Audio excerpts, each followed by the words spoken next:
नमस्कार दोस्तों, मैं Dharmendra Verma online study with DK में आपका बहुत बहुत स्वागत करता हूं। जैसा कि यहाँ पर आज मैं क्या लेकर आया हूं, बाल विकास से 3 टॉपिक एक साथ, यानी कि आपको इस बाल विकास के जो प्रश्न लेकर आया हूं उसमें अधिगम से संबंधित प्रश्न मिलेंगे, बाल विकास के सिद्धांत और आकलन और मूल्यांकन, जो टोटल 111 प्रश्न आपको इस वीडियो के माध्यम से मिलने वाले हैं। तो स्किप नहीं करना है, वीडियो को पूरा देखना है और अंत में हमें जरूर बताना है कि आज का जो वीडियो है वो आपको कैसा लगा। यदि अच्छा लगे तो आपको लाइक करना है, शेयर करना है, चैनल को सब्सक्राइब कर लेना है। तो शुरुआत करते हैं।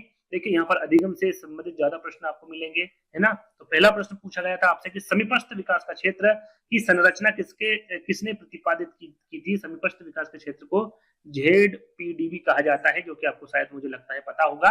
तो समीपस्थ विकास के क्षेत्र की संरचना के बारे में पूछा गया है। ये लॉरेंस कोहलबर्ग है, लेव वाइगोत्स्की है, ब्रूनर है या फिर जेन पियाजे है। देखिए यहाँ पर कुछ समय आपको मिलेगा, 4 विकल्प पढ़ूंगा, उस समय में यहाँ पर आप आपका आकलन भी कर सकते हैं कि भैया इन 111 प्रश्नों में आपको कितने नंबर आ रहे हैं, तो आकलन भी कर सकते हैं आपका, है ना। तो ये जो संरचना दी थी ये आपके वाइगोत्स्की के द्वारा दी गई थी। किसके द्वारा? लेव वाइगोत्स्की। बी वाला विकल्प क्या होगा आपका? करेक्ट होगा।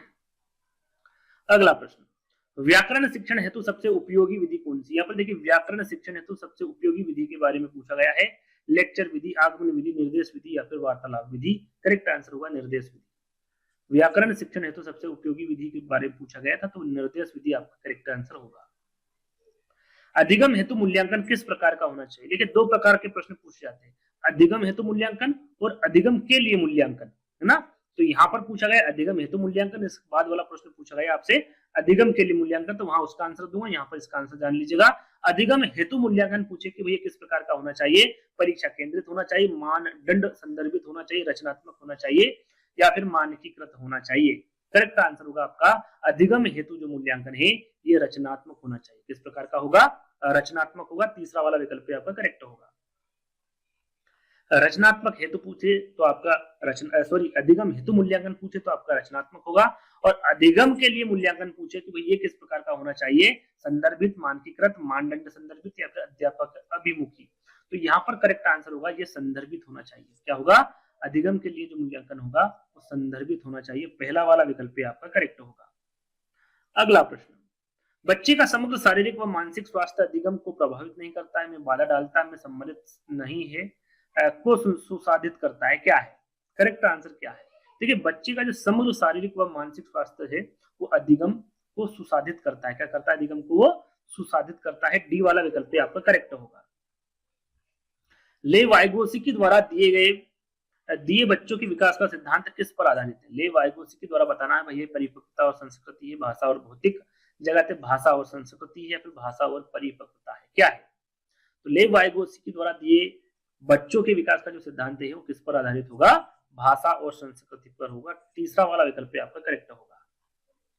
अधिगम तब अधिक अर्थपूर्ण होता है जब विषय वस्तु को रिक्त स्थान रूप में प्रस्तुत किया जाता है, संदर्भ से हटकर, अप्रासंगिक, बहुत ही अमूर्त या फिर संयोजित। क्या होगा करेक्ट आंसर? देखिए यहाँ पर अधिगम तब अधिक अर्थपूर्ण होता है जब विषय वस्तु को संयोजित रूप से प्रस्तुत किया जाता है। किस प्रकार से? संयोजित रूप से। डी वाला विकल्प आपका करेक्ट होगा।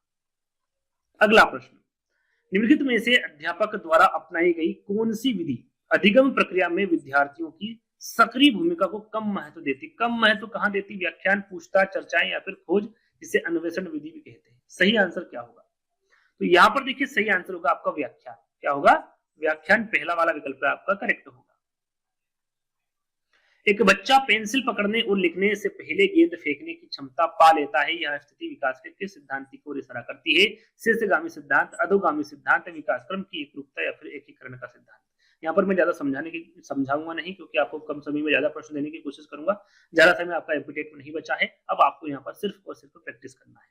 9 का जो आंसर होगा आपका वो होगा अधोगामी सिद्धांत। बी वाला विकल्प आपका करेक्ट होगा। ये किस सिद्धांत की ओर इशारा करती है? तो अधोगामी सिद्धांत की ओर इशारा करती है ना। चलिए अगला प्रश्न, अधिगम कठिनाई महसूस करने वाले सभी विद्यार्थी अपने शैक्षिक विशेषताओं में से एक जैसे होते हैं। विद्यार्थियों को विशिष्ट विद्यालय में पढ़ाना चाहिए। विद्यार्थी हमेशा अति क्रियाशील होते हैं, या फिर विद्यार्थी अपने शैक्षिक सामर्थ्य और चुनौतियों में अलग अलग हो सकते हैं। क्या होंगे? करेक्ट आंसर आपका क्या होगा? देखिए अधिगम कठिनाई महसूस करने वाले बच्चों के बारे में पूछा गया, विद्यार्थियों के बारे में पूछा गया है, तो करेक्ट आंसर होगा अधिगम कठिनाई महसूस करने वाले विद्यार्थी अपने शैक्षिक सामर्थ्य और चुनौतियों में अलग अलग हो सकते हैं। डी वाला विकल्प आपका करेक्ट होगा। अधिगम किस प्रकार का होना चाहिए? जो अधिगम है भैया वो किस प्रकार का होगा? अर्थपूर्ण और संदर्भित होगा, असंदर्भित और अर्थहीन नहीं हो सकता, अर्थपूर्ण और असंदर्भित नहीं हो सकता, संदर्भित और अर्थहीन नहीं हो सकता, ये अर्थपूर्ण और संदर्भित हो सकता है अधिगम। तो यहाँ पर जो पहला वाला विकल्प होगा ये आपका करेक्ट होगा। अगला प्रश्न, एक शिक्षक भाषा का अभ्यास कराने के लिए लक्ष्य भाषा में गहन मौखिक बातचीत का प्रयोग कर रहा है या कर रही है, इस विधि को किस रूप में जाना जाता है? प्राकृतिक विधि के रूप में, शास्त्रीय विधि के रूप में, द्विभाषी विधि के रूप में या फिर श्रव्य भाषिक विधि के रूप में? किस रूप में जाना जाता है? तो याद रखिएगा हमेशा ये प्राकृतिक विधि के रूप में जाना जाएगा। पहला वाला विकल्प आपका करेक्ट होगा। अधिगम को सुसाधित किस प्रकार किया जा सकता है? जो अधिगम है इसे सुसाधित किस प्रकार करेंगे आप? योग्यता के सत्व दृष्टिकोण को बढ़ावा देकर, कार्य के उद्देश्य को विद्यार्थियों से साझा न करके, विद्यार्थियों में प्रतिस्पर्धा बढ़ाकर, या फिर चिंतन प्रतिवर्तन के मौके प्रदान करके। आपको अधिगम को सुसाधित बनाना है, वो किस प्रकार बनाएंगे? चिंतन या फिर जो प्रतिवर्तन होता है इसको मौका प्रदान करके आप अधिगम को सुसाधित बना सकते हैं। तो यहाँ पर जो डी वाला विकल्प होगा ये आपका करेक्ट होगा। अगला प्रश्न, बच्चे सबसे बेहतर रिक्त स्थान द्वारा सीखते, भाई किसके द्वारा सीखते? खोजी अधिगम, पुनरावृत्ति और अभ्यास, निष्क्रिय नकल या फिर कंठस्थ स्मरण। ना देखिए ये जो निष्क्रिय नकल है और कंठस्थ स्मरण है ये दोनों ही नेगेटिव में चला जाएगा, यानी कि दोनों ही आंसर नहीं होंगे। अब आपको इन दोनों में पता करना है कि सही आंसर क्या होगा।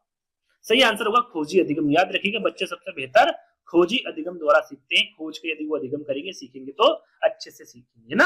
तो पहला वाला विकल्प आपका करेक्ट होगा। इस प्रकार से आप जब प्रश्न पढ़ेंगे और 4 विकल्प पढ़ेंगे तो इस प्रकार से प्रश्नों को जो विकल्प दिए हैं उनमें से जो नेगेटिव में चले गए, जो आपको लगता है कि ये नहीं हो सकते, उनको अलग हटाकर जो लगेंगे उनमें से आपको आंसर चुनना है। तो थोड़ी सी आसानी हो जाएगी ना। अगला प्रश्न, निम्नलिखित में से कौन से कथन, छोटा कर लेते हैं अपन इसको, निम्नलिखित में से कौन से कथन अधिगम के लिए आकलन के संबंध में सही है? देखिए यहाँ पर 1 2 3 4 विकल्प दे रखे हैं और कूट में आपको आंसर देना है कि भैया सही आंसर क्या होगा।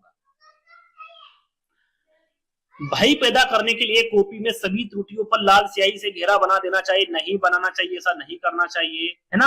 विद्यार्थी के अधिगम के बारे में जानने के लिए त्रुटियों को एक अवसर के रूप में लेना चाहिए, बिल्कुल लेना चाहिए। सहपाठी आकलन का प्रयोग एक दूसरे को प्रतिपुष्टि देने के लिए किया जा सकता, बिल्कुल किया जा सकता है। विद्यार्थियों द्वारा की गई त्रुटियों के प्रतिरूपों के प्रति अध्यापक को सजग होना चाहिए, बिल्कुल होना चाहिए। तो कूट में आंसर देना था, सही कौन सा है, सही पूछा था ना। हाँ सही कौन सा है? दूसरा, तीसरा और चौथा। दूसरा और तीसरा चौथा किसमें है आपके? हाँ फोर्थ वाले विकल्प में, यही आपका करेक्ट आंसर होगा। चलिए अगला प्रश्न, एक अध्यापिका को कैसे अधिगम क्रियाकलाप बनाने और संपादित करने चाहिए जिनकी प्रवृत्ति अति अमूर्त हो, जो विद्यार्थी की रुचि में अनुरूप हो, जो विद्यार्थी के परिवेश से गैर और अन्य देशी हो, जिनका उद्देश्य सिर्फ पूर्व ज्ञान का पुनर्उत्पादन मात्र हो? क्या होगा करेक्ट आंसर? क्या होगा इसका? तो देखिए यहाँ पर पूछा गया है कि एक अध्यापिका को कैसे अधिगम क्रियाकलाप बनाने और संपादित करने चाहिए, तो जो विद्यार्थी की रुचि के अनुरूप हो। याद रखिएगा आपको विद्यार्थी को बीच में रखकर, सेंटर में केंद्रित रखकर ही हर प्रश्न का सवाल देना। उसको कितने अच्छे से आप समझा सकते हैं, जितने अच्छे से आप समझा पाओगे उसको उतना अच्छा ही होगा और वही आपका आंसर होगा, है ना। जो विद्यार्थियों की रुचि के अनुरूप हो, इस प्रकार से एक अध्यापिका को अधिगम क्रियाकलाप बनाने चाहिए या फिर संपादित करने चाहिए। बी वाला विकल्प आपका करेक्ट होगा।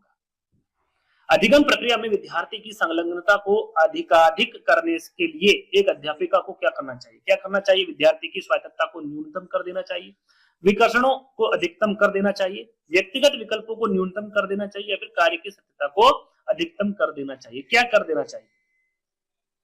तो यहाँ पर पूछा गया है कि अधिगम प्रक्रिया में विद्यार्थी की संलग्नता को अधिकाधिक करने के लिए एक अध्यापक को क्या करना चाहिए? तो उन्हें कार्य की सत्यता को अधिकतम कर देना चाहिए। डी वाला विकल्प आपका करेक्ट होगा। अगला प्रश्न, विद्यार्थी में समालोचनात्मक चिंतन का आकलन करने के लिए अध्यापक को निम्नलिखित में से किसका चयन करना होगा? किसका चयन करना होगा? यहाँ पर 4 विकल्प आपके सामने। खुले अंत वाले प्रश्न जिनमें अपसारी चिंतन शामिल हो, वे प्रश्न जिनका उत्तर हाँ या फिर ना में हो, एक शब्द के जवाब वाले प्रश्न, या फिर वे प्रश्न जिनमें केवल घोषणात्मक ज्ञान का प्रत्यय स्मरण शामिल हो। सही आंसर क्या होगा? 18वें का। तो यहाँ पर देखिए विद्यार्थियों के समालोचनात्मक चिंतन का आकलन करने के लिए पूछा गया है कि भैया अध्यापक को किसका चयन करना चाहिए, तो उसे खुले अंत वाले जो प्रश्न होते हैं जिसमें अपसारी चिंतन शामिल हो, इस प्रकार के प्रश्नों का चयन करना चाहिए। पहला वाला विकल्प आपका करेक्ट होगा। सीधा सीधा यहाँ पर अधिगम पूछा गया है। अधिगम संवेगों से महत्वपूर्ण रूप से प्रभावित होता है, संवेगों से प्रभावित नहीं होता है, सामाजिक संदर्भ से कभी कभार प्रभावित होता है, या फिर सामाजिक संदर्भ से कभी भी प्रभावित नहीं होता। क्या होता है अधिगम, ये पूछा गया है। तो देखिए जो नहीं, देखिए यहाँ पर पॉजिटिव प्रश्न पूछा गया, जो नहीं होता है, कम होता है, इस प्रकार के विकल्पों को पूरी तरह से छोड़ दीजिएगा। कभी कभार होता है, इस प्रकार के जो विकल्प होंगे वो कभी भी करेक्ट आंसर नहीं होंगे यदि प्रश्न पॉजिटिव पूछा है। तो याद रखिएगा प्रभावित नहीं होता है ना, ऐसा ये तीनों विकल्प आपके कट गए। सही आंसर क्या होगा आपका, संवेगों से महत्वपूर्ण रूप से प्रभावित होता है, ये आपका पहला वाला विकल्प सही हुआ। इस प्रकार से यदि प्रश्नों को आप देखेंगे, पहले देख लीजिएगा भाई विकल्प क्या दिए हैं, विकल्प के अनुसार आपको हमेशा आंसर देना है। पेडागोजी में ये महत्वपूर्ण है ना। तो आपका जो 19वें का आंसर क्या होगा, पहला वाला होगा। निम्न में से कौन सा कारक विद्यार्थियों के अधिगम में बाधक बन जाता है, निम्न में से कौन सा कारक है जो विद्यार्थियों के अधिगम में बाधक बन जाता है, इस करेक्ट आंसर क्या होगा। 4 विकल्प हैं, पढ़ लेते हैं। वातावरण से स्वाभाविक सहज पारस्परिक क्रिया, ये बाधक नहीं है। स्व अभिप्रेत अभ्यास भी बाधक नहीं होगा। जानने और खोज करने की चाह भी नहीं होगा। क्या होगा, कठोर और अनम्य पाठ्यक्रम, जहां पर कठोर आ जाए, याद रखिएगा नेगेटिव चला जाएगा, है ना। तो ये क्या होगा आपका, विद्यार्थियों के अधिगम में ये बाधक बन सकता है। डी वाला विकल्प आपका करेक्ट होगा। आकलन के शब्द में निम्नलिखित में से क्या सही है। यहां पर देखिए आकलन के संबंध में पूछा कि शब्द नहीं लिखा, संबंध लिखा हुआ है ना। आकलन के संबंध में निम्नलिखित में से क्या सही है पूछा गया है। तो यहाँ पर विकल्पों को हम पढ़ लेते हैं। देखिए पहला विकल्प है, आकलन मानकीकृत परीक्षणों द्वारा किया जाता है। रचनात्मक आकलन केवल निर्देशन के अंत में होता है। मानदंड संदर्भित परीक्षण मानकों को निष्पादन तुलना का सामान्य स्तर मानकर, या फिर अधिगम के लिए आकलन विद्यार्थी द्वारा स्व आकलन को भी शामिल करता है। तो आकलन के संबंध में पूछा गया है, करेक्ट आंसर होगा आपका कि अधिगम के लिए आकलन जो होता है वो विद्यार्थियों द्वारा स्व आकलन को भी शामिल करता है। डी वाला विकल्प आपका करेक्ट होगा। अधिगम का सामाजिक संरचनात्मक उपागम निम्न में से किस आधार पर मूल्यांकन को बढ़ावा देता है, किस आधार पर देता है। मुख्यतः प्रत्यास्मरण आधारित परीक्षणों द्वारा, सहयोगात्मक प्रोजेक्ट कार्यों द्वारा, एक शब्द के जवाब वाले सवालों द्वारा, या फिर मानकीकृत परीक्षणों द्वारा। सही आंसर क्या होगा। देखिए यहाँ पर जो मूल्यांकन है इसको कैसे बढ़ावा देता है, तो सहयोगात्मक प्रोजेक्ट कार्यों द्वारा बढ़ावा दे सकता है मूल्यांकन को। बी वाला विकल्प आपका करेक्ट होगा।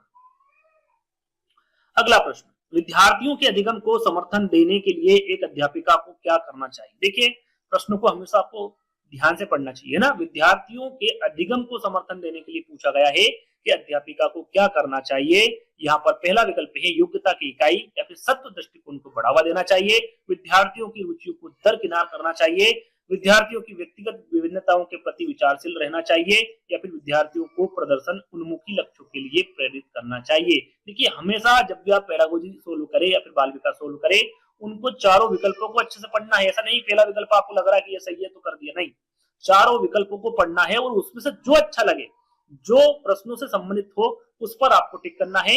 यहाँ पर विद्यार्थियों के अधिगम को समर्थन देने के लिए अध्यापिका को क्या करना चाहिए पूछा गया है, तो उन्हें विद्यार्थियों की व्यक्तिगत विभिन्नताओं के प्रति क्या करना चाहिए, विचारशील रहना चाहिए। तीसरा वाला विकल्प आपका करेक्ट होगा। अगला प्रश्न, आकलन करने का मुख्य कारण पूछा गया। भैया आकलन करने का मुख्य उद्देश्य क्या होता है। विद्यार्थियों में परीक्षा के प्रति भय पैदा, भय नहीं हो सकता है, नेगेटिव में चला जाएगा, ये आंसर आपका हो ही नहीं सकता। भी देख लेते हैं, अधिगम को अनुकूलतम बनाने के लिए विद्यार्थियों की खूबियों और चुनौतियों की पहचान करना बिल्कुल हो सकता है। विद्यार्थियों के निष्पादन के अनुसार उन्हें आगे की कक्षा में प्रोन्नत करना या फिर रोक लेना, रोक नहीं सकते। विद्यार्थियों को श्रेणी देना और वरीयताओं में वर्गीकृत करना। तो यहाँ पर जो प्रश्न पूछा गया उसी के अकॉर्डिंग हमें आंसर देना है। तो इसके अकॉर्डिंग आंसर आपका होगा बी वाला, अधिगम को अनुकूलतम बनाने के लिए विद्यार्थियों की खूबियों और चुनौतियों की पहचान करना। बी वाला विकल्प आपका करेक्ट होगा। अगला प्रश्न, विद्यार्थियों की स्वयं के अधिगम पर विमर्श चिंतन करने की योग्यता को क्या कहा जाएगा। भैया ध्यान देना, कंठस्थीकरण, अधिसंज्ञान या फिर विस्मरण, जिसे भूलना कहते हैं।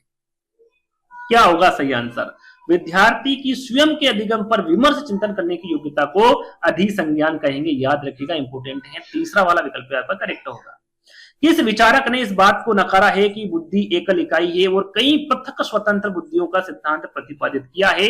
पियाजे, हावर्ड गार्डनर, वाइगोत्स्की या फिर लॉरेंस कोहलबर्ग। क्या करेक्ट आंसर होगा। करेक्ट आंसर होगा आपका लेव वाइगोत्स्की। ये लेव वाइगोत्स्की की विचारक है। इनका कहना इस बात को नकारता है कि बुद्धि एकल इकाई है और कई पृथक स्वतंत्र बुद्धियों का सिद्धांत प्रतिपादित किया है। तीसरा वाला विकल्प आपका करेक्ट होगा। अगला प्रश्न, निम्नलिखित में से कौन सा कथन अधिगम के बारे में सही नहीं है? नेगेटिव प्रश्न पूछा गया, हमेशा ध्यान दीजिएगा, प्रश्न को हमेशा आपको अच्छे से ध्यान से पढ़ना है। देख लेते हैं भैया कौन सा अधिगम के बारे में सही नहीं है। अधिगम ने अपने आसपास के परिवेश के साथ अंतःक्रिया शामिल होती, बिल्कुल होती है। अधिगम एक सक्रिय प्रक्रिया है, बिल्कुल है। अधिगम व्यक्तिगत कारकों से प्रभावित होता, बिल्कुल होता है। अधिगम सामाजिक संदर्भों से हटकर स्वतंत्र रूप से होता है, तो हटकर नहीं होता है। फोर्थ वाला विकल्प आपका करेक्ट होगा। अगला प्रश्न, राष्ट्रीय शिक्षा नीति, देखिए यहाँ पर राष्ट्रीय शिक्षा नीति 2020 के अनुसार पूछा गया है कि प्रारंभिक स्तर पर आकलन का क्या स्वरूप होना चाहिए? रचनात्मक, नियमित, सूचनाओं के मात्र, ग्रहशीलता पर केंद्रित, ग्रहशीलता पर, या फिर फोर्थ विकल्प भी है ना इसमें, शिक्षण अधिगम की उपयुक्तता के अनुरूप। इसको छोटा कर देते हैं ताकि आपको चारों विकल्पों के साथ साथ पूर्व में जो विकल्प थे वो भी आपको यहाँ पर दिखे, है ना। तो 28वें का सही आंसर क्या होगा आपका? देखिए यहाँ पर राष्ट्रीय शिक्षा नीति 2020 के अनुसार प्रारंभिक स्तर पर आकलन के बारे में पूछा गया, भाई किस प्रकार का स्वरूप होगा? तो रचनात्मक होगा आपका, है ना, नियमित होगा और शिक्षण अधिगम की उपयुक्तता के अनुरूप होगा, सूचनाओं के मात्र, ग्रहशीलता पर केंद्रित नहीं होगा। तो ए, बी और डी कहां पर है? ए, बी और डी आपके फोर्थ वाले विकल्प में है, यही आपका आंसर होगा। चलिए अगला प्रश्न, अधिगम की प्रक्रिया में त्रुटियों के बारे में क्या सही है? यहां पर देखिए अधिगम की प्रक्रिया में त्रुटियों के बारे में सही कथन आपको बताना है, क्या होगा? त्रुटियों की कोई भूमिका नहीं होती। क्यों नहीं होती भैया? त्रुटि करेगा बच्चा तभी तो सीखेगा, तो ये आपका गलत हो गया क्योंकि यहाँ पर सही आंसर पूछा है तो अभी हमें आंसर नहीं मिला है। बी वाला विकल्प, त्रुटियां अर्थपूर्ण है और उन पर चर्चा होनी चाहिए, बिल्कुल होनी चाहिए भाई, त्रुटियां अर्थपूर्ण होती हैं, उन पर चर्चा होनी चाहिए, तो ये आपका आंसर हो सकता है। आगे देख लेते हैं, अध्यापक द्वारा त्रुटियों पर ध्यान नहीं, क्यों नहीं देंगे भैया अध्यापक द्वारा त्रुटियों पर? तो ये आपका गलत हो गया।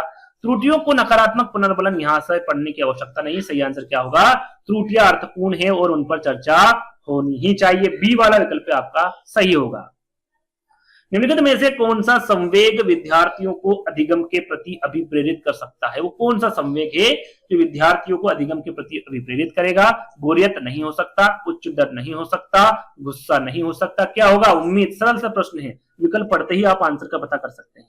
चलिए अगला प्रश्न, निम्नलिखित में से किसके द्वारा अधिगम में बाधा पहुंचाने की संभावना है? इन चारों विकल्पों में से कौन है जो अधिगम में बाधा पहुंचा सकता है? चार विकल्प हैं और आंसर आपको देना है। सबसे पहले, योग्यता के संवृद्धियात्मक दृष्टिकोण पर विश्वास, विशिष्ट पहचान के बारे में प्रचलित रूढ़िबद्ध धारणाओं को बढ़ावा देना। देखिए रूढ़िबद्ध धारणाओं का बढ़ावा नहीं दे सकते, ये अधिगम में बाधा हो सकता है। तो बी वाला विकल्प आपका सही हो सकता है। हम सी और डी पढ़ लेते हैं। व्यक्तिगत रुचि और स्वतंत्रता को बढ़ावा देना, बिल्कुल है। कक्षा में भय और अवरोधों को कम करना, देखिए यहाँ पर कम लिखा है, ऐसा नहीं लिखा है कक्षा में भय और अवरोधों, तो ये नेगेटिव में नहीं जाएगा, है ना। कक्षा में भय और अवरोधों को कम करना, ये अधिगम में बाधा पहुंचाने की संभावना नहीं। बाधा कौन पहुंचाएगा? आपका रूढ़िबद्ध धारणाओं को बढ़ावा देना। बी वाला विकल्प आपका करेक्ट होगा, है ना। चलिए अगला प्रश्न, सीखने के उद्देश्य हेतु आकलन का उपयोग करने के लिए एक शिक्षक को चाहिए कि वहां सत्र के अंत में परीक्षा का आयोजन करें। क्या करना चाहिए? केवल मानकीकृत परीक्षणों का उपयोग करे, चल रही गतिविधि में बच्चे की भागीदारी के आधार पर आकलन करे, या फिर सभी के लिए अर्धवार्षिक परीक्षा अनिवार्य करे। क्या होगा? तो यहां पर सीखने के उद्देश्य हेतु आकलन का उपयोग करने के लिए एक शिक्षक को क्या करना चाहिए? उसे चल रही गतिविधि में बच्चे की भागीदारी के आधार पर क्या करना चाहिए? आकलन करना चाहिए। तीसरा वाला विकल्प आपका करेक्ट होगा। अधिगम अधिक प्रभावशाली होगा यदि पढ़ाई जाने वाली विषय वस्तु विद्यार्थियों के सामाजिक सांस्कृतिक संदर्भों से संबंधित नहीं है, बहुत ही अमूर्त और जटिल है, संबंधित पृथक खंडों में प्रस्तुत की जाती है, या फिर बहुविधि विधियों के माध्यम से प्रस्तुत की जाती है। देखिए अधिगम अधिक प्रभावशाली होगा यदि पढ़ाई जाने वाली जो विषय वस्तु है वो बहुविध विधियों के माध्यम से प्रस्तुत की जाती है ना, जो बहुत सारी विधियां हैं उसके माध्यम से प्रस्तुत की जाए, तो जो अधिगम है वो अधिक प्रभावशाली होगा यदि पढ़ाई जाने वाली विषय वस्तु बहुविध विधियों के माध्यम से प्रस्तुत की जाती है। डी वाला विकल्प आपका करेक्ट होगा।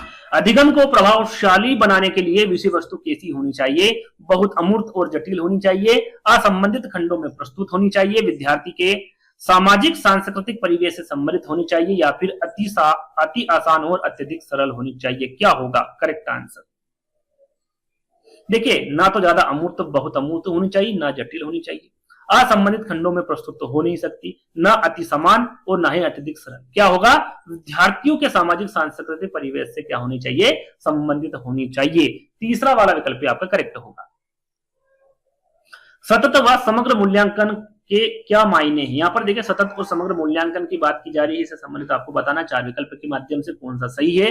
पहला विकल्प है विद्यार्थी की एक दूसरे से तुलना करना, बच्चे के व्यापक विकास से जुड़ी सभी स्कूली गतिविधियों के आकलन के सभी पहलुओं को शामिल करना, केवल शैक्षिक गतिविधि के आधार पर बच्चों के प्रदर्शन का मूल्यांकन करना।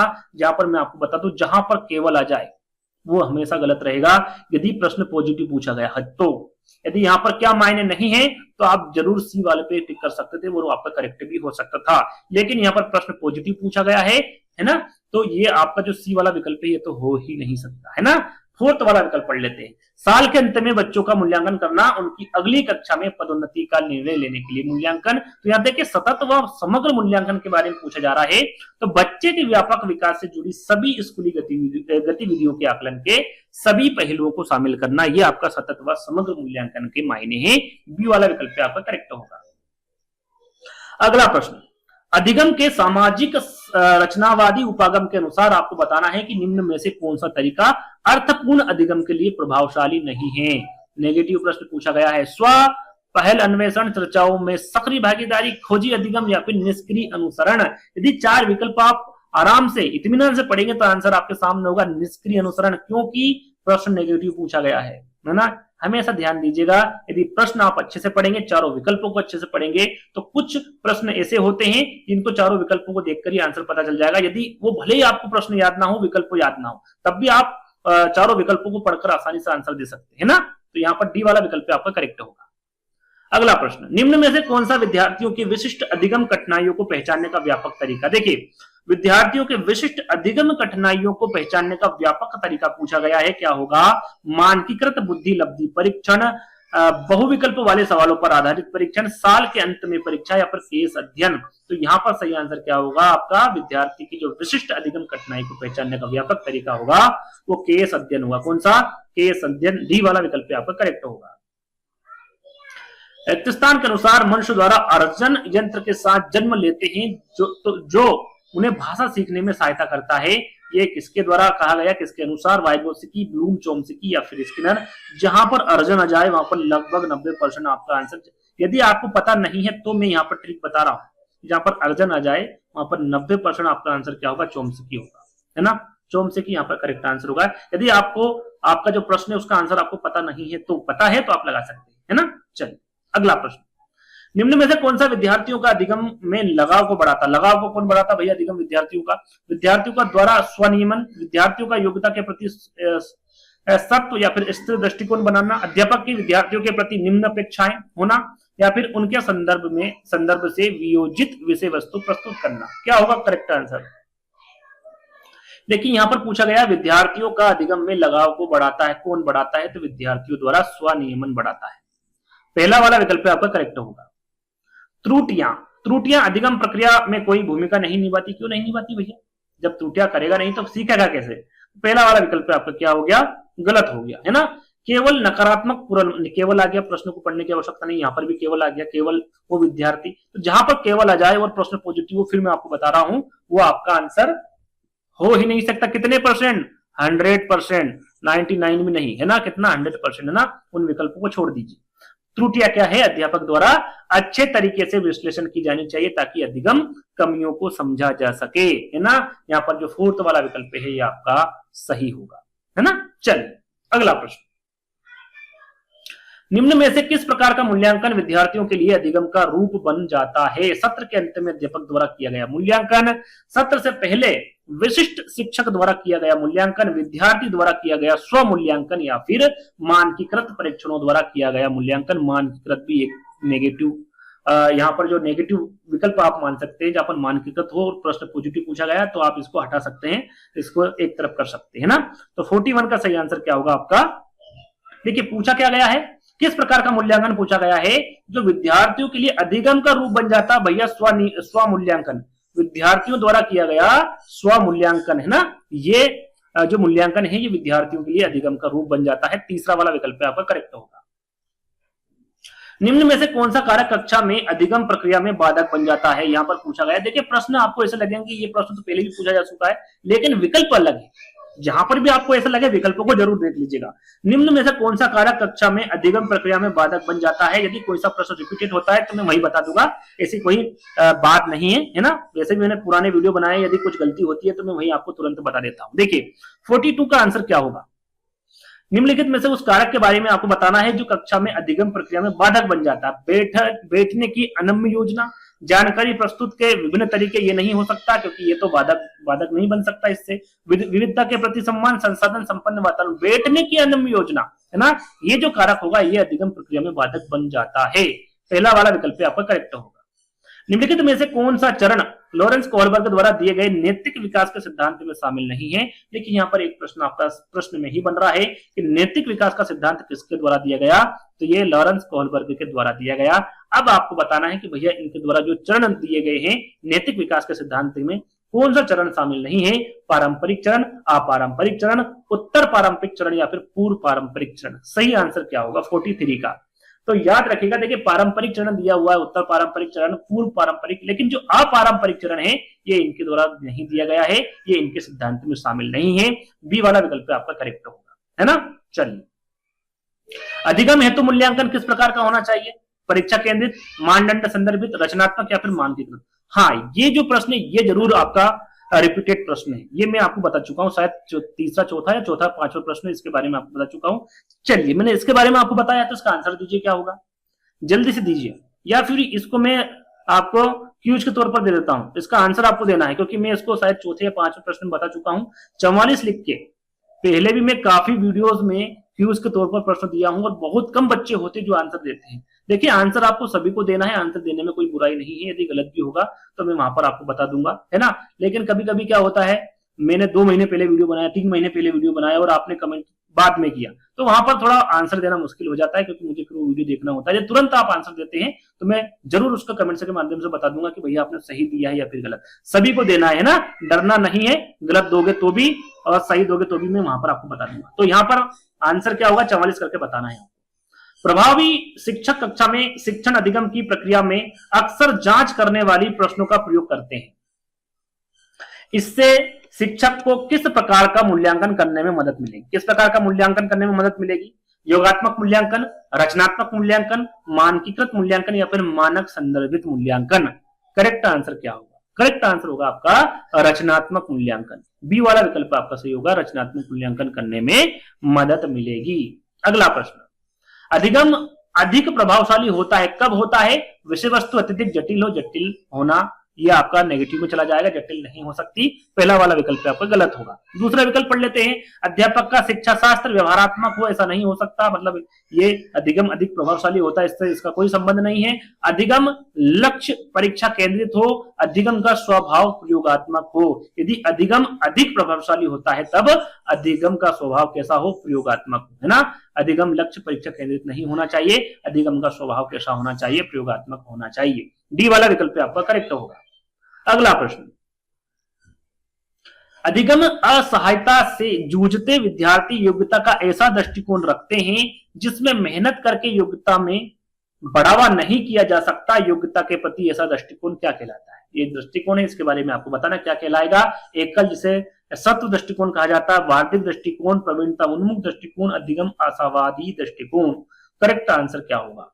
तो इस प्रकार के जो दृष्टिकोण हैं वो एकल या फिर सत्व दृष्टिकोण कहलाते हैं। पहला वाला विकल्प आपका करेक्ट होगा। अगला प्रश्न, अधिगम के लिए एक सहायक वातावरण पैदा करने हेतु यहाँ महत्वपूर्ण है कि क्या महत्वपूर्ण है, विद्यार्थियों की रुचियों को अनदेखा करें, विभिन्न हिस्सेदारों जैसे कि माता पिता, अध्यापकों और विद्यार्थियों के बीच संप्रेषण पोषित करें, बहुत सख्त कठोर एवं सत्तावादी अध्यापकों को नियुक्त करें या फिर पढ़ाने के लिए मानकीकृत पाठ्यक्रम को लागू करें। क्या करना चाहिए भैया एक अधिगम के लिए एक सहायक वातावरण पैदा करने हेतु, तो विभिन्न हिस्सेदारों जैसे कि माता पिता, अध्यापकों और विद्यार्थियों के बीच संप्रेषण पोषित करें। बी वाला विकल्प आपका करेक्ट होगा। अगला प्रश्न, रचनात्मक आकलन के बारे में पूछा गया। भैया सत्र के अंत में किया जाता है क्या इसको, केवल मानकीकृत परीक्षणों के माध्यम से, केवल जहां आ जाए मैंने आपको बता दिया। मानकीकृत खुद एक नेगेटिव विकल्प है। समुचित शिक्षण अधिगम प्रक्रिया के दौरान किया जाता है। केवल एक विशिष्ट शिक्षक, तो यहाँ पर केवल आ गया, तो ये भी आपका गलत हो गया। ए और सी में आंसर देना है, कौन सा होगा। तो क्या रचनात्मक आकलन क्या सत्र के अंत में नहीं किया जाता है, ये समूची शिक्षण अधिगम प्रक्रिया के दौरान किया जाता है। यहाँ पर तीसरा वाला विकल्प आपका करेक्ट होगा। निम्न में से कौन सा कारक विद्यार्थी के प्रभावशाली और अर्थपूर्ण अधिगम में सहयोग नहीं करता है, नेगेटिव प्रश्न है, कौन सा विकल्प है। बाल केंद्रित शिक्षा शास्त्र है, अधिगम की सार्वभौमिक रूपरेखा है, मानकीकृत पाठ्यक्रम है, या फिर अध्यापन का रचनावादी उपागम है, क्या सही। देखिए यहाँ पर जैसे कि मैंने आपको बताया था एक विकल्प की भैया ये नेगेटिव में चला जाएगा, तो नेगेटिव में कैसे जाएगा। देखिए यहाँ पर लिखा गया कि कौन सा कारक विद्यार्थियों के प्रभावशाली और अर्थपूर्ण अधिगम में सहयोग नहीं करता है, तो वो मानकीकृत पाठ्यक्रम नहीं करता है ना। यहाँ पर नेगेटिव प्रश्न पूछा गया है तो विकल्प भी हमें नेगेटिव ही देखना होगा, तो मानकीकृत पाठ्यक्रम यहाँ पर करेक्ट आंसर होगा, है ना। चलिए अगला प्रश्न, अधिगम के लिए मूल्यांकन किस प्रकार का होना चाहिए। देखिए ये प्रश्न भी रिपीटेड है ना, डबल से प्रश्न पूछा गया है। क्या होगा, संदर्भित, मानकीकृत, मानदंड संदर्भित, या फिर अध्यापक अभिमुखी। इसका आंसर मैं बता देता हूँ, 44 को आपको देना है, याद रखिएगा। 51 का सही आंसर होगा संदर्भित। मैंने आपको बताया था अधिगम के लिए मूल्यांकन किस प्रकार का होना चाहिए, तो संदर्भित होना चाहिए। निम्नलिखित में से कौन सा वाइगोत्स्की के सामाजिक सांस्कृतिक सिद्धांत से संबंधित नहीं है, नेगेटिव प्रश्न फिर पूछा गया है। ये आपको पता होना चाहिए कि वाइगोत्स्की द्वारा कौन सा सिद्धांत दिया गया है, तो सामाजिक सांस्कृतिक सिद्धांत दिया गया है। अब कौन सा इससे संबंधित नहीं है इनके सिद्धांत से, सामाजिक अंतःक्रिया, सहायता करना, समीपस्थ विकास का क्षेत्र, भाषा अर्जन का यंत्र, क्या होगा।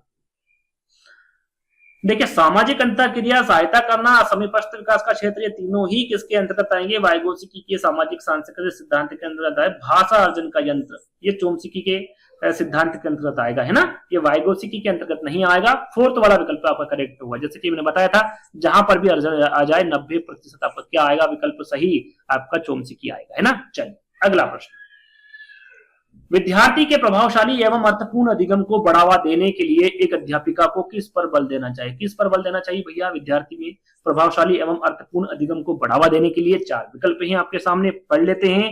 दी गई जानकारी को कंठस्थ स्मरण करके, देखिए कंठस्थ स्मरण आपको नहीं करना है। विद्यार्थियों में प्रतिस्पर्धा की भावना को बढ़ाने, प्रतिस्पर्धा की भावना भी नहीं बढ़ाना है। व्यवहार के अनुकूलन के लिए या फिर पाठ्य सामग्री को वास्तविक जीवन संदर्भ से जोड़ने के लिए। तो आपको यदि विद्यार्थी में प्रभावशाली एवं अर्थपूर्ण अधिगम को बढ़ावा देना है तो एक अध्यापिका को पाठ्यचर्या लिखा हुआ है ना, पाठ्यचर्या सामग्री को वास्तविक जीवन संदर्भ से जोड़ने के लिए बल देना चाहिए। डी वाला विकल्प आपका करेक्ट होगा, है ना। अधिगम की प्रकृति रिक्त स्थान और रिक्त स्थान है, क्या है, सक्रिय सामाजिक है, निष्क्रिय सामाजिक है, सक्रिय व्यक्ति है, निष्क्रिय। लेकिन जहां पर निष्क्रिय हो वो विकल्प तो आप हटा ही दीजिए। अब बचे 2 विकल्प, इसमें से सही आंसर क्या होगा आप समझ सकते हैं, देख सकते हैं क्या होगा सही आंसर। तो देखिए अधिगम की जो प्रकृति होती है वो कैसी होती है, सक्रिय होती है। कैसी होती है, सक्रिय। लेकिन दोनों विकल्प में सक्रिय है। और कैसी होती है, सामाजिक होती है। याद रखिएगा अधिगम की जो प्रकृति होती है सक्रिय होती है और सामाजिक होती है। पहला वाला जो विकल्प होगा ये आपका करेक्ट होगा। अगला प्रश्न, मूल्यांकन को अधिगम के लिए मूल्यांकन के रूप में इस्तेमाल करने के लिए क्या करना चाहिए। मूल्यांकन एक निरंतर प्रक्रिया के रूप में करें, मुख्यतः आधा पाठ्यक्रम पूरा होने के बाद मूल्यांकन करें, सत्र के अंत में ही मूल्यांकन करें, या फिर सत्र के शुरू में ही मूल्यांकन करें। तो यहाँ पर पूछा क्या गया है, मूल्यांकन को अधिगम के लिए मूल्यांकन रूप में इस्तेमाल करने के लिए क्या करना चाहिए। मूल्यांकन को निरंतर प्रक्रिया के रूप में करें, ना ही अंत में, ना ही शुरू में और ना ही आधे पाठ में। कब, मूल्यांकन एक निरंतर प्रक्रिया के रूप में करना चाहिए। पहला वाला विकल्प आपका करेक्ट होगा। अधिगम हेतु मूल्यांकन के संदर्भ में निम्न में से कौन सा कथन सही नहीं है। देखिए नेगेटिव प्रश्न पूछा गया है यहाँ पर, है ना। यहाँ पर बताना अधिगम हेतु मूल्यांकन के संदर्भ में कौन सा कथन सही नहीं है। मूल्यांकन व्यापक होना चाहिए, ये तो आपका पॉजिटिव में चला गया भैया, होना चाहिए, बिल्कुल होना चाहिए। मूल्यांकन सतत होना चाहिए, बिल्कुल होना चाहिए। मूल्यांकन मानकीकृत परीक्षणों द्वारा करना चाहिए। मैंने क्या बताया था, मानकीकृत परीक्षण जहां जाए वो नेगेटिव में चला जाएगा। प्रश्न भी नेगेटिव में पूछा गया है। जो मूल्यांकन है ये मानकीकृत परीक्षणों द्वारा करना चाहिए, ये आपका नेगेटिव में, यानी कि ये कथन सही नहीं है। विद्यार्थी द्वारा स्व मूल्यांकन अधिगम है तो मूल्यांकन का हिस्सा होना चाहिए, बिल्कुल होना चाहिए। लेकिन यहाँ पर पूछा गया कौन सा कथन सही नहीं है, तो तीसरा वाला नहीं होगा, है ना। इस प्रकार से भी आप प्रश्नों को हल कर सकते हैं। अगला प्रश्न, रिक्त स्थान अधिगम को सकारात्मक रूप से प्रभावित करता है जबकि नकारात्मक रूप से प्रभावित नहीं करता। विचारावेश संकल्प मानचित्रण, निष्क्रिय नकल अनुसंधान, चर्चा समालोचनात्मक चिंतन, स्कीमा सक्रिय या फिर अधिगम आसक्तता, क्या होगा। देखिए यहां पर पूछा गया है अधिगम, कौन सा अधिगम, तो यहां पर स्कीमा सक्रियता और अधिगम आसक्तता अधिगम को सकारात्मक रूप से प्रभावित करता है, जबकि नकारात्मक रूप से यह प्रभावित करता है। ना ना ना ना, देखिए यहां पर भी क्या है, रिक्त स्थान है ना, तो यहां पर आ जाएगा आपका स्कीमा सक्रियता, है ना। स्कीमा सक्रियता अधिगम को सकारात्मक रूप से प्रभावित करता है, जबकि जो अधिगम आसक्तता है ये नकारात्मक रूप से प्रभावित करता है। आपका जो डी वाला विकल्प होगा ये करेक्ट होगा, है ना, कभी कभी मिसप्रिंट हो जाता है, उसके लिए हम क्षमा चाहते हैं। चलिए अगला प्रश्न, राष्ट्रीय शिक्षा नीति 2020 एनईपी के बारे में यहां पर बात की जा रही है। एनईपी 2020 के बारे में पूछा जा रहा है, किस प्रकार की शिक्षा शास्त्रों का प्रस्ताव रखती है, परीक्षा केंद्रित, अध्यापक केंद्रित, अधिगमकर्ता केंद्रित या फिर बहिष्कार केंद्रित। करेक्ट आंसर क्या होगा, तो देखिए जहां पर एनईपी 2020 की बात आती है ये अधिगमकर्ता केंद्रित रखती है। कौन सा रखती है, अधिगमकर्ता, तीसरा वाला विकल्प आपका करेक्ट होगा। निम्नलिखित में से किस सिद्धांतकारी ने अधिगम के संदर्भ में सामाजिक रचनावाद पर जोर दिया है, किसके द्वारा दिया गया है, स्किनर, कोहलबर्ग, वाइगोत्स्की या फिर फ्रायर। करेक्ट आंसर होगा ये आपका लेव वाइगोत्स्की होगा, है ना। लेव वाइगोत्स्की सिद्धांतकारी ने अधिगम के संदर्भ में सामाजिक रचनावाद पर जोर दिया है, तीसरा वाला विकल्प आपका करेक्ट होगा। करके सीखना, खोजी अधिगम और सहभागी अधिगम एक रिक्त स्थान कक्षा की विशेषता है। कौन सी कक्षा की, व्यवहारवादी कक्षा की, प्रगतिशील कक्षा की, अध्यापक केंद्रित या फिर निष्क्रिय। निष्क्रिय तो होगा नहीं, है ना। अब तीन विकल्प हैं आपके सामने, क्या होगा, करके सीखना हो गया आपका, खोजी अधिगम हो गया, सहभागी अधिगम हो गया, ये क्या है, प्रगतिशील कक्षा की एक विशेषता है। बी वाला विकल्प आपका करेक्ट होगा। मूल्यांकन का मुख्य उद्देश्य पूछा गया है कि मूल्यांकन का मुख्य उद्देश्य क्या होना चाहिए, प्रदर्शन के आधार पर विद्यार्थी का नामीकरण करना होना चाहिए, माता पिता को उनके बच्चे की शिकायत करना कि वहां क्या करने में असक्षम है, देखिए शिकायत नहीं करना है आपको ना, वो ना ही प्रदर्शन के आधार पर विद्यार्थी का नामीकरण करना है, विद्यार्थियों में तुलना करना, और देखिए तुलना भी नहीं करना विद्यार्थियों में कभी, है ना, पदानुक्रमता स्थापित करना, विद्यार्थियों द्वारा अधिगम प्रक्रिया में महसूस की जाने वाली चुनौतियों और उनके सामर्थ्य को समझना। डी वाला विकल्प आपका सही होगा, ये उद्देश्य होता है मुख्य उद्देश्य मूल्यांकन का। अगला प्रश्न, अधिगम एक सक्रिय प्रक्रिया है जो एक सांस्कृतिक संदर्भ में होती है, निम्न में से कौन सा दृष्टिकोण इस विचार में विश्वास रखता है, मनोविश्लेषणवाद है, व्यवहारवाद है, सामाजिक संरचनावाद है या फिर नैतिकवाद है। सही आंसर क्या होगा, 62 का। देखिए यहां पर अधिगम एक सक्रिय प्रक्रिया है जो एक सांस्कृतिक संदर्भ में होती है, इनमें से बताना है कि कौन सा दृष्टिकोण है जो इस विचार में विश्वास रखता है, तो वह सामाजिक रचनावाद। कौन सा है, सामाजिक रचनावाद, तीसरा वाला विकल्प आपका करेक्ट होगा। निम्न में से कौन सा एक नए संप्रत्यय के अधिगम को बढ़ावा देता है, नए ज्ञान को विद्यार्थियों के पूर्व ज्ञान से जोड़ना, ये देता है, नए ज्ञान को विद्यार्थियों के सामाजिक सांस्कृतिक संदर्भ से ना जोड़ने की तो बात ही नहीं हुई है। पहला वाला जो दूसरा विकल्प है तो आपका वैसे ही गलत हो गया। विद्यार्थियों पर दबाव और असफलता का डर पैदा करना, ये नहीं करना है। विद्यार्थियों के बीच पारस्परिक संपर्क और सहभागिता पर रोक लगाना, रोक नहीं लगाना है।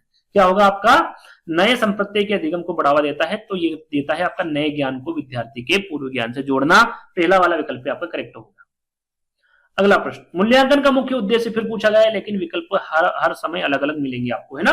विद्यार्थियों में प्रतिस्पर्धा की भावना पैदा करना, आप प्रतिस्पर्धा की भावना पैदा नहीं कर सकते, ये मुख्य उद्देश्य नहीं होगा, है ना।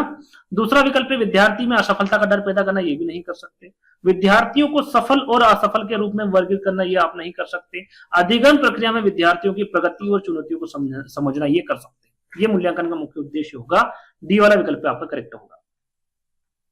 अधिगम की सर्वोत्तम अवस्था कौन सी, अधिगम की सर्वोत्तम अवस्था पूछी गई है, कौन सी होगी। संतुलित उत्तेजना, कोई भय नहीं, कोई उत्तेजना नहीं होगी, कोई भय नहीं, ऐसा नहीं हो सकता, नहीं कोई भय नहीं हो सकता है, लेकिन कोई उत्तेजना नहीं, ये नहीं हो सकता है ना अवस्था अधिगम के सर्वोत्तम।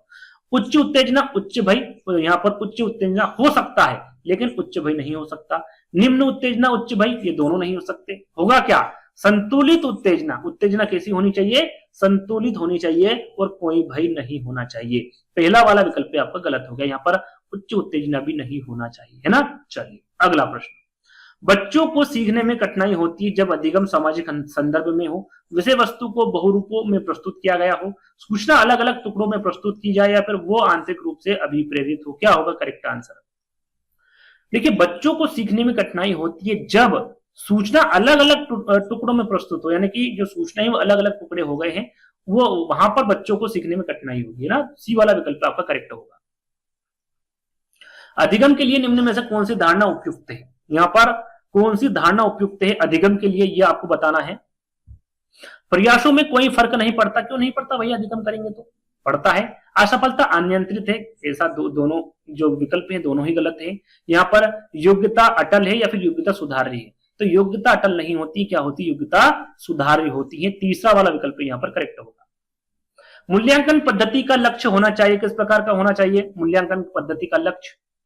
विद्यार्थियों की जरूरतों एवं आवश्यकताओं की पहचान करना, पुरस्कार वितरण हेतु उच्च अंक प्राप्त करने वाले विद्यार्थियों की पहचान करना, विद्यार्थियों को नामांकित करना या फिर योग्यता आधारित समूह में विद्यार्थियों को विभाजित करना। विभाजित आपको नहीं करना है, विद्यार्थियों का नामांकित नहीं करना है। पुरस्कार वितरण हेतु उच्च अंक प्राप्त करने वाले विद्यार्थियों की पहचान नहीं करना है, क्योंकि मूल्यांकन पद्धति का लक्ष्य आपने पूछा है क्या होगा, विद्यार्थियों की जरूरतों एवं आवश्यकताओं की पहचान करना। पहला वाला विकल्प आपका करेक्ट होगा। निम्नलिखित में से कौन सा वेन हिले के ज्योमेट्री तर्क के सिद्धांत का चरण स्तर नहीं? कौन सा नहीं है? नेगेटिव प्रश्न पूछा गया वेन हिले के। अदृश्यकरण, मूर्त संचालन, विश्लेषण या फिर स्वयं सिद्धि, कौन सा होगा 69 का सही आंसर? इसका सही आंसर होगा मूर्त संचालन। देखिए वेन हिले पर एक प्रॉपर वीडियो बनाया है, सारी जानकारी आपको दी है। वेन हिले ऑनलाइन स्टडी विद डीके लिखेंगे, आपके सामने होगा वीडियो, उसको देख लीजिएगा, सारी समस्याएं आपको दूर हो जाएगी। यहाँ पर बी वाला विकल्प आपका करेक्ट होगा, मूर्त संचालन। अगला प्रश्न, अधिगम का संरचनात्मक विचार यह सुझाता है कि ज्ञान की संरचना में बच्चे सक्रिय भूमिका निभाते हैं, बच्चे पूर्ण रूप से पाठ्य पुस्तकों पर निर्भर रहते हैं, बच्चों की कोई भूमिका नहीं होती, या फिर बच्चे पूर्ण रूप से वयस्कों पर निर्भर रहते हैं। क्या होगा इसका सही आंसर? अधिगम का संरचनात्मक विचार क्या सुझाता है, यह आपको बताना है कि ज्ञान संरचना में बच्चे सक्रिय भूमिका निभाते हैं। क्या निभाते हैं? बच्चे सक्रिय भूमिका निभाते हैं। पहला वाला विकल्प आपका करेक्ट होगा। अधिगम की अभिप्रेरणा को किस प्रकार कायम रखा जा सकता है? अधिगम की अभिप्रेरणा के बारे में पूछा गया है। बच्चों को बहुत आसान क्रियाकलाप देकर, यंत्रवत याद करने पर जोर देकर, बच्चे को दंड देकर, या फिर प्रवीणता अभिमुखी लक्ष्यों पर जोर देकर। करेक्ट आंसर आपके सामने है। ये चार विकल्प पढ़ेंगे तो आसान होगा। आसान क्रियाकलाप ना देकर, क्रियाकलाप देकर ये आपका गलत हो गया है ना, जोर देकर गलत होगा, दंड देकर गलत होगा। क्या होगा? प्रवीणता अभिमुखी लक्ष्यों पर जोर देकर। डी वाला विकल्प आपका करेक्ट होगा, है ना। अधिगम की अभिप्रेरणा को आप किस प्रकार कायम रखा जा सकता है? प्रवीणता अभिमुखी लक्ष्यों पर जोर देकर। अगला प्रश्न, अपनी जटिल प्रक्रिया के बावजूद भाषा सहजात व्याकरणिक ज्ञान की मदद से अर्जित की जाती है। यह विचार किसके द्वारा प्रतिपादित सिद्धांत से संबंधित है? ये किसके द्वारा दिया गया है? यहाँ पर स्टीफन फ्रेशर, नोम चॉम्स्की, लेव वाइगोत्स्की या फिर जीन पियाजे, किसके द्वारा दिया गया? 72 का आंसर बताना है। ये नोम चॉम्स्की द्वारा दिया गया। किसके? चॉम्स्की द्वारा दिया गया। व्याकरणिक ज्ञान की मदद से अर्जित की जाती है। यह जो विचार है ये नोम चॉम्स्की द्वारा दिया गया है। चलिए, निम्न में से अध्यापन अधिगम का सबसे प्रभावशाली माध्यम कौन सा होगा? बिना विश्लेषण के अवलोकन करना, अनुकरण जिसे नकल और दोहराना कहते हैं, विषय वस्तु को यंत्रवत याद करना, या फिर संकल्पनाओं के बीच संबंध खोजना। सही आंसर क्या होगा? देखिए यहाँ पर पूछा गया है अध्यापन अधिगम का सबसे प्रभावशाली माध्यम पूछा गया है, और सबसे प्रभावशाली माध्यम होगा संकल्पनाओं के बीच क्या करना? संबंध खोजना, है ना। डी वाला विकल्प आपका करेक्ट होगा। अधिगम कठिनाइयों से जूझते छात्रों की जरूरतों को संबोधित करने के लिए एक अध्यापक को क्या नहीं करना चाहिए? नेगेटिव प्रश्न है भैया, क्या नहीं करना चाहिए ये पूछा गया है सीधा सीधा। व्यक्तिगत शैक्षिक योजना बनाना आप बना सकते, कोई दिक्कत नहीं है। शिक्षा शास्त्र और आकलन की जटिल संरचनाओं का प्रयोग आप नहीं कर सकते, और यही पूछा गया है क्या नहीं करना चाहिए। तो शिक्षा शास्त्र और आकलन की जटिल संरचनाओं का प्रयोग नहीं करना चाहिए, है ना। बी वाला विकल्प ही आपका करेक्ट आंसर होगा। अगला प्रश्न, किसके सिद्धांत में भाषा बच्चों के संज्ञानात्मक विकास में महत्वपूर्ण भूमिका निभाती है? वाइगोत्स्की, पियाजे, गार्डनर या फिर लॉरेंस कोहलबर्ग। सही आंसर क्या होगा? 75 का। देखिए यहां पर पूछा गया भाषा बच्चों के संज्ञानात्मक विकास में महत्वपूर्ण भूमिका निभाती है किस सिद्धांत में? तो ये जो कोहलबर्ग का सिद्धांत है इसमें। डी वाला विकल्प आपका करेक्ट होगा। निम्न में से किस उपागम का मानना है कि अधिगमकर्ता सक्रिय प्राणी है, जो अन्वेषण और अपने आसपास से अंतः क्रियाओं द्वारा नए ज्ञान के सृजन में सक्षम होते हैं? वो कौन से उपागम का मानना है? यह संरचनावादी, मनोविश्लेषणवादी, व्यवहारवादी या फिर प्रकार्यवादी। करेक्ट आंसर क्या होगा यहाँ पर आपको बताना है। करेक्ट आंसर होगा संरचनावादी, है ना। क्या होगा इसका सही आंसर? संरचनावादी होगा, पहला वाला विकल्प आपका करेक्ट होगा। निम्न में से कौन सी युक्ति अधिगम को सुसाधित नहीं करती है? देखिए प्रश्न नेगेटिव पूछा गया है, कौन सी युक्ति है? अनुमान लगाना है, संपत्ति प्रतिचित्रण है, प्रकार्यात्मक स्थिरता है, या फिर गैर उदाहरण निर्मित करना है? क्या है 77 का आंसर क्या होगा? तो कौन सी युक्ति है जो अधिगम को सुसाधित नहीं करती है? तो वो है प्रकार्यात्मक स्थिरता, है ना। तीसरा वाला विकल्प आपका करेक्ट होगा।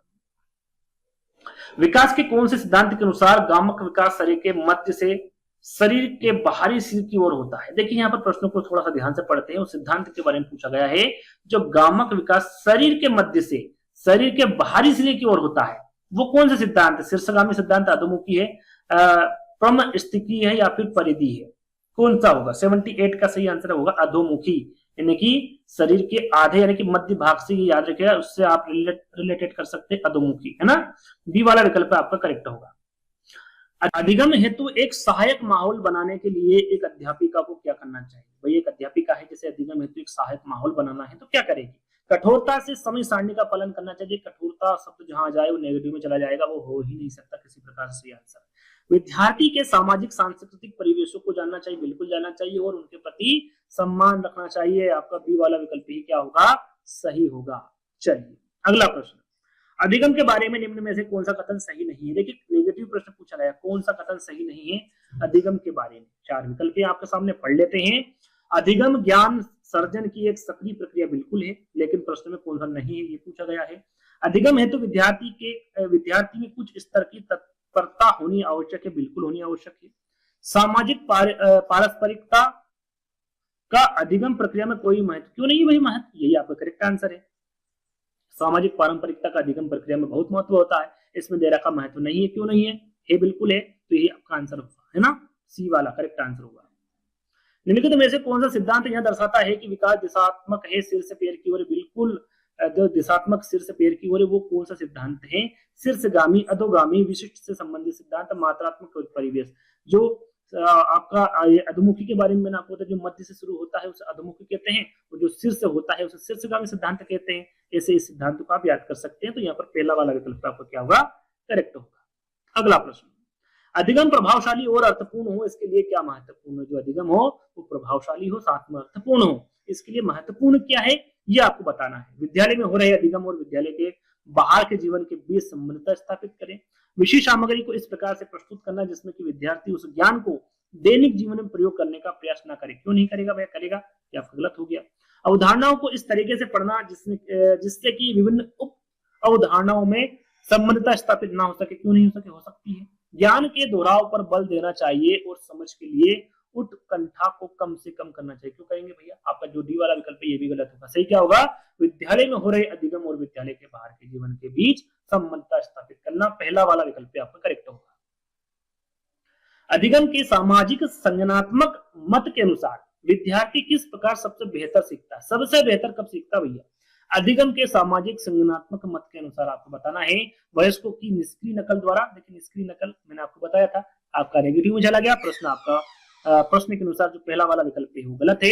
अपने वातावरण से सक्रिय संलग्नता द्वारा हो सकता है, व्यवहार में के भानुकूलन द्वारा, संदर्भित जानकारी के कंठस्थीकरण द्वारा। कंठस्थीकरण हो नहीं सकता, व्यवहार में भानुकूलन। यहाँ पर सही आंसर होगा अपने वातावरण से सक्रिय संलग्नता द्वारा, बी वाला विकल्प आपका करेक्ट होगा। सामाजिक अंतःक्रिया का संबंध पूछा गया है किससे? किससे है? चॉम्स्की, पियाजे, स्किनर लिखा हुआ यहाँ पर, है ना, या फिर वाइगोत्स्की। सही आंसर क्या होगा? ठीक है, सामाजिक अंतःक्रिया के बारे में पूछे तो वो वाइगोत्स्की होगा। डी वाला विकल्प आपका सही होगा, है ना। सामाजिक सांस्कृतिक का जो सिद्धांत है इन्हीं के द्वारा दिया गया है। अधिगम को सुसाधित करने हेतु एक अध्यापिका को क्या करना चाहिए? क्या करना चाहिए? अधिगम को सुसाधित करना है तो उसके लिए आपको क्या करना होगा? विषय वस्तु को विद्यार्थी के सामाजिक संदर्भ से अलग रखना चाहिए। अलग नहीं रख सकते, पहला वाला आपका गलत हो गया। ये अलग नहीं, अलग है ना। संप्रति मानचित्रण के इस्तेमाल को हतोत्साहित करना चाहिए। विद्यार्थियों में उच्च स्तरीय प्रतिस्पर्धा को प्रोत्साहित करना चाहिए। विद्यार्थी को ज्ञान सर्जन के अवसर प्रदान करना चाहिए। तो देखिए यहाँ पर अधिगम के बारे में पूछा गया है ना, तो अधिगम के बारे में पूछा गया है तो क्या विकल्प होगा आपका सही? फोर्थ वाला, विद्यार्थियों को ज्ञान सृजन के अवसर प्रदान करने चाहिए। डी वाला विकल्प आपका करेक्ट होगा। निम्न में से कौन अधिगम को सकारात्मक रूप से प्रभावित करता है? देखिए सकारात्मक रूप से पूछा गया। कुपोषण विद्यार्थियों में सहभागिता, दंड या फिर अभिसंज्ञान। करेक्ट आंसर आपको कूट में बताना है क्या होगा। तो देखिए यहां पर पूछा गया सकारात्मक रूप से, तो कुपोषण और दंड दोनों ही नहीं होगा। क्या होगा आपका, विद्यार्थियों में सहभागिता और अभिसंज्ञान। दूसरा और चौथा कहां पर है, डी वाले विकल्प में, और यही आपका करेक्ट आंसर होगा। अगला प्रश्न, लेव वाइगोत्स्की के संज्ञानात्मक विकास का सिद्धांत किस पर आधारित है, सामाजिक संरचना, व्यवहारवाद, मनोविश्लेषणवाद या फिर सार्वभौमिकता। शायद ये प्रश्न में पहले भी आपको बता चुका हूं, शायद रिपीटेड प्रश्न है ना, मुझे ऐसा लग रहा है। तो 87 का सही आंसर क्या होगा, यहाँ पर आंसर मैं आपको बता देता हूँ क्योंकि मैंने 44 आंसर आपको क्यूज के तौर पर दे दिया है, उसका आंसर सभी को देना है, मैं आपको फिर बता रहा हूँ। 87 का सही आंसर होगा आपका सामाजिक संरचना। लेव वाइगोत्स्की का जो संबंध होगा वो आपका सामाजिक संरचना से होगा। अगला प्रश्न, अधिगम स्तरों में व्यक्तिगत विभिन्नताएं किस वजह से होती है। अधिगम स्तरों में व्यक्तिगत विभिन्नताओं के बारे में पूछा गया है, भैया ये किस वजह से होती है। पहला विकल्प है केवल केवल केवल केवल, दो विकल्प आपके गलत हो गए, है ना। केवल अधिगमकर्ताओं से संबंधित व्यक्तिगत कारकों की वजह से क्यों हो गए, क्योंकि प्रश्न आपका पॉजिटिव पूछा गया, ये आप हमेशा याद रखिएगा, है ना। नहीं तो आप आके मुझे बोले कि सर वो तो वहां पर ये पूछा गया था और आपने बोला था केवल आ जाए और वो आपका विकल्प नहीं होगा। क्यों नहीं होगा, क्यों नहीं होगा, तब विकल्प जो प्रश्न है वो आपका पॉजिटिव हो। पॉजिटिव का मतलब जहां पर नहीं आ जाए, नहीं आए, है ना, नहीं आ जाए वो आपका नेगेटिव में चला जाएगा, नहीं आए वो पॉजिटिव में चला जाएगा। बस इतना सा आपको देखना है, इतना सा समझना है। तो यहाँ पर देखिए पॉजिटिव प्रश्न है, अधिगम स्तरों में व्यक्तिगत भिन्नता किस तरह से किस वजह से होती है, तो केवल के जो दो विकल्प है वो गलत हो गए, आप पढ़ लीजिएगा, ये गलत हो जाएगा, है ना। तीसरा और चौथा विकल्प पढ़ लेते हैं। व्यक्तिगत और वातावरणीय कारकों की जटिल अंतःक्रिया की वजह से, ना ही व्यक्तिगत और ना ही वातावरणीय, ये भी आपको गलत हो जाएगा। सही क्या होगा, व्यक्तिगत और वातावरणीय कारकों की जटिल अंतःक्रिया की वजह से, है ना, अधिगम स्तरों में व्यक्तिगत भिन्नताएं पाई जाती है। तीसरा वाला विकल्प आपका गलत हो गया, तीसरा वाला विकल्प आपका सही हो गया, है ना, तीसरा।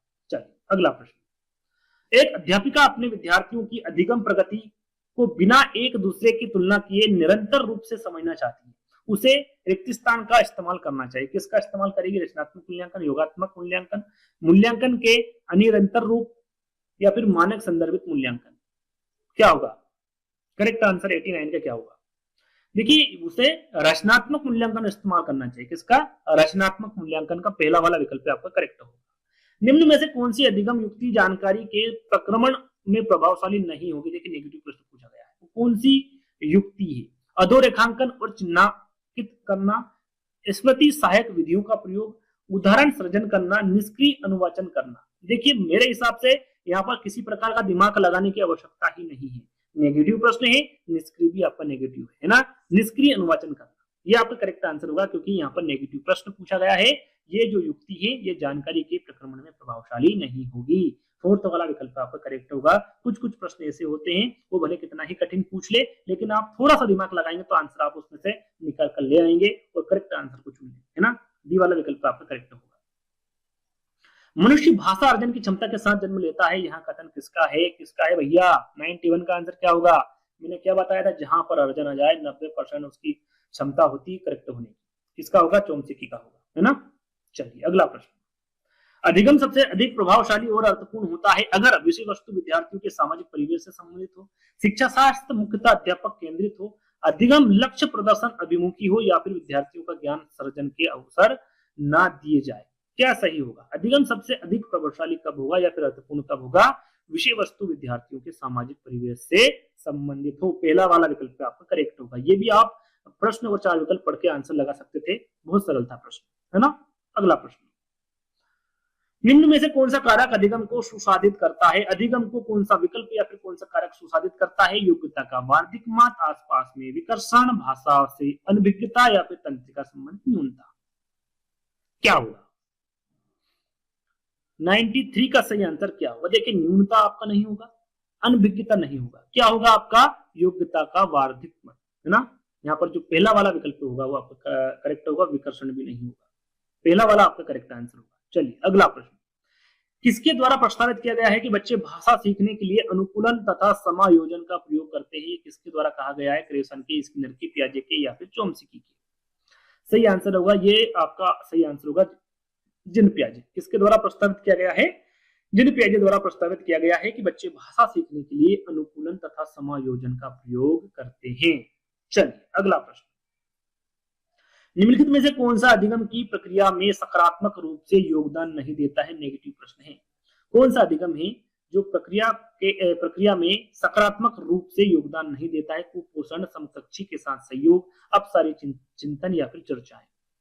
सरल सा प्रश्न है। देखिए यहाँ पर प्रश्न पर 4 विकल्प पड़ेंगे, आंसर आपके सामने होगा नेगेटिव प्रश्न। नेगेटिव क्या है आपका? यहाँ पर कुपोषण है। कुपोषण आपका करेक्ट आंसर होगा।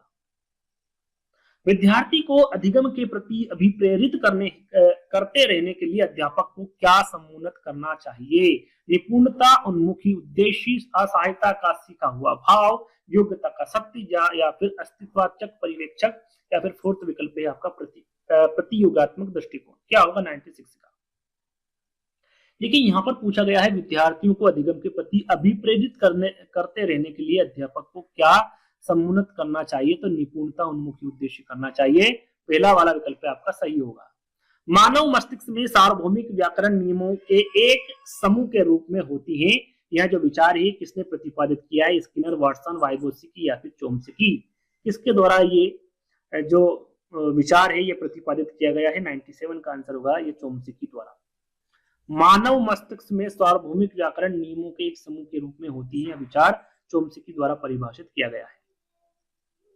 शिक्षण अधिगम की निम्न में से कौन सी विधि ज्ञान के सृजन में विद्यार्थियों की सक्रिय भूमिका को महत्व नहीं देती है? नेगेटिव प्रश्न है। कौन नहीं देती? व्यवहार अनुकूलन, सहपाठी सहभागिता, अन्वेषण अधिगम या फिर पारस्परिक शिक्षण। 98 का सही आंसर क्या होगा?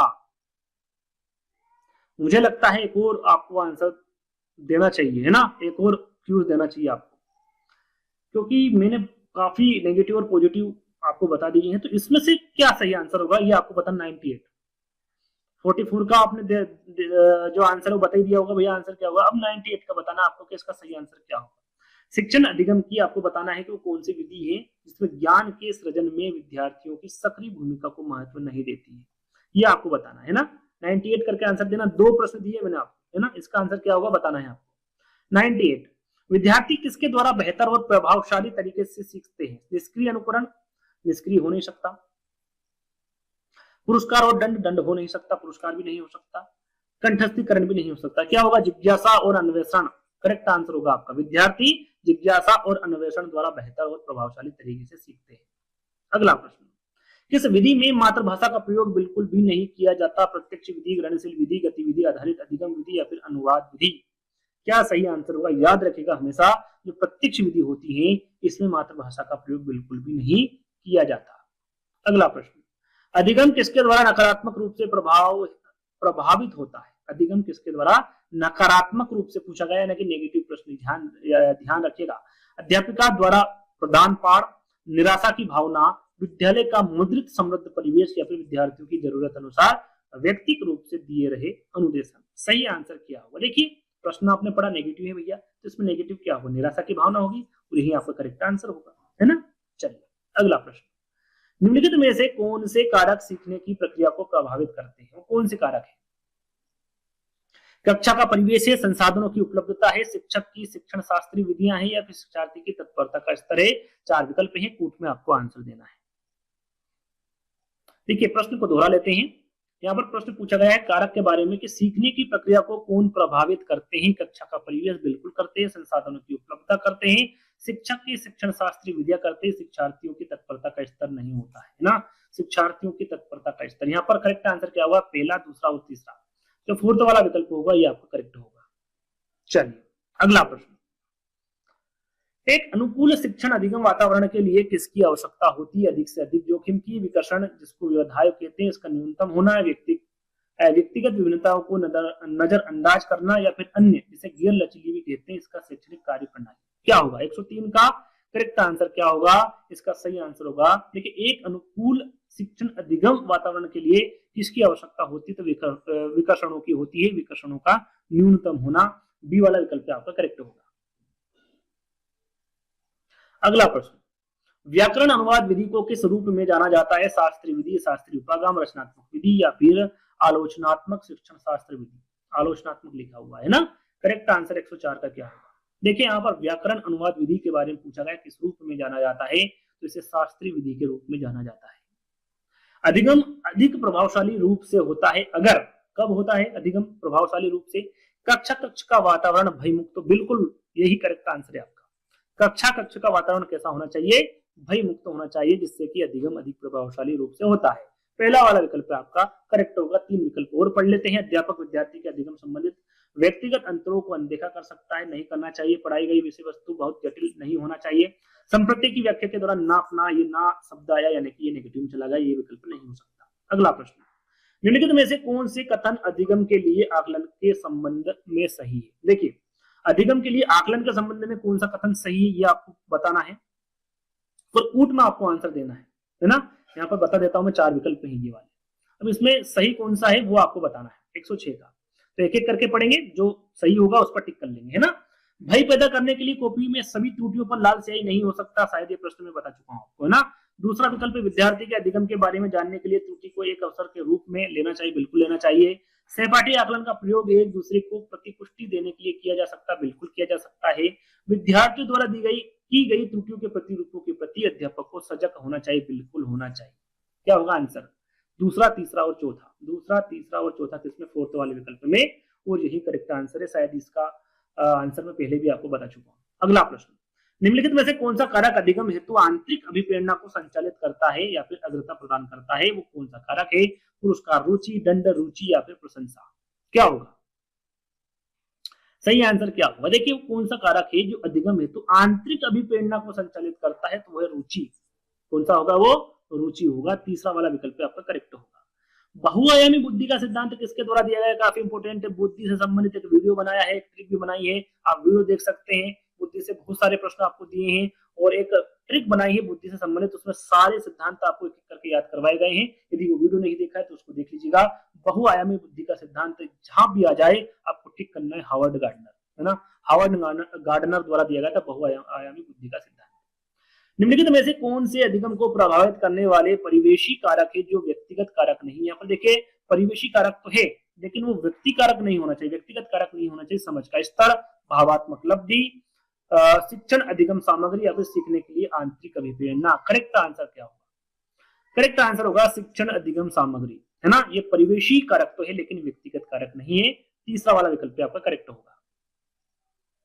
निम्नलिखित में से कौन सा अधिगम के लिए बाधक बन सकता है? अधिगम के लिए कौन बाधक बन सकता है ये पूछा गया है। ये काफी बार पूछा गया प्रश्न है, लेकिन विकल्पों को हमेशा बदल दिया गया है। विकल्प है आपका लचीला पाठ्यचर्या। देखिए, ये अधिगम में बाधक नहीं हो सकता। अधिगम के लिए बहु संवेदी उपागम ये भी नहीं हो सकता। विद्यार्थी का एक समान योग्यता के आधार पर समूह एक समान नहीं होना चाहिए, है ना। तीसरा वाला विकल्प आपका सही होगा। अध्यापक द्वारा रचनावादी शिक्षा शास्त्री गतिविधियां का प्रयोग, ये बाधक नहीं होगा। बाधक कौन सा होगा? तीसरा वाला विकल्प। अगला और लास्ट प्रश्न है, जैसा कि मैंने आपको बताया था, टोटल 111 प्रश्न मिलेंगे। बच्चों की शिक्षा के लिए वाइगोत्स्की के सिद्धांत का अनुप्रयोग प्रस्तावित करता है। सहयोगात्मक अधिगम, क्रिया प्रसूत अधिगम, रटंत अधिगम या फिर निष्क्रिय अधिगम? कौन सा अधिगम? देखिए, निष्क्रिय कट हो गया, रटंत कट हो गया। इन दोनों में से क्या होगा? सहयोगात्मक अधिगम होगा, क्योंकि बच्चों की शिक्षा के लिए वाइगोत्स्की के सिद्धांत का अनुप्रयोग प्रस्तावित करता है, तो इस सहयोगात्मक अधिगम को करता है। पहला वाला विकल्प आपका सही होगा। तो 111 प्रश्न की हमारी बात हुई थी। 111 प्रश्न यहाँ पर मिल चुके हैं। कितने नंबर आपको यहाँ पर मिले 111 में, ये कमेंट्स के माध्यम से बताना है। और कोई टॉपिक पर यदि वीडियो बनाना है तो भी कमेंट्स के माध्यम से बता सकते हैं। जल्द ही दोस्तों एक नई वीडियो के साथ मिलेंगे। जब तक के लिए धन्यवाद।